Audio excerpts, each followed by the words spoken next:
10-year note treasury yields pushing higher again on Wednesday, getting as high as 167. That's a new high of this move, and the highest treasury yields have been, or 10-year note treasury yields have been, since going back to mid-May. Now, the year-to-date high in 10-year note yields is 177, so we're still about 10 basis points shy of hitting that mark. But given the inflation data we've seen and given the taper talk that we were likely going to get at the November FOMC, it's clearly that is the target. Today we did hear, we got the Beige Book announcement, The 12 districts announced, yes, there is inflation.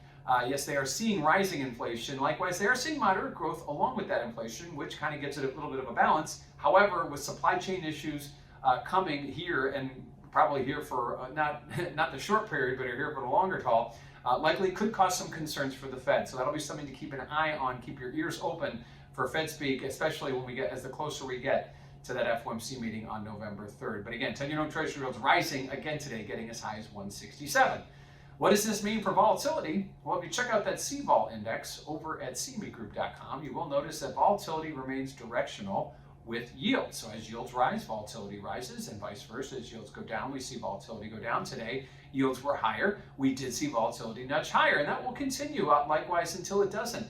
At this point, volatility, we are seeing a rise higher in yields. We are sort of in a no man's land. Again, we haven't been up here since May, and really going back to March, we haven't seen yields this high for any sustained period. So keep an eye on volatility. It remains very directional with yields. Lastly, what do we have the rest of the week? Well, tomorrow we have the claims numbers, kind of that in-the-moment look at the jobs. We also get Philly Fed, but really all eyes are going to be on Friday's testimony from Mr. Powell, who will be speaking. And after what we've heard going back and forth, some of the presidents and governors of the Fed about inflation possibly not being transitory, he may have some explaining to do if he also feels that way. He's been very much consistent with his discussions about inflation, saying that it is transitory and that it is only temporary. So it will be interesting to see what he has to say on Friday.